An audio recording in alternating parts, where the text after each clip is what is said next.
ভাগ্যদয় হল্য মোৰ শুনি উকশিতা মই লংকেশ্বৰ আশী ভৈলো তজুভিতা দেখতে আচন্তে হবে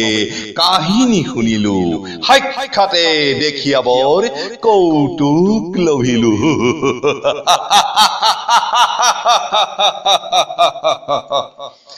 হৰি শংকৰক আৱে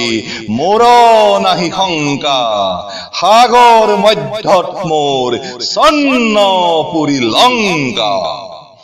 চৌষষ্ঠি কলাক জানো চৈধ্য শাস্ত্ৰ নয় যতেক 25 তত্ত্ব আমাত আছয় অৰি বীৰ দমন ৰাবণ মত্ত গজ মনুখ ৰামক এৰি সীতা মুক ভজ মন্দোদৰী মোহৰ প্ৰধান পতেশ্বৰী হবে কন্যা লয়াটোতে থাকো সেৱা কৰি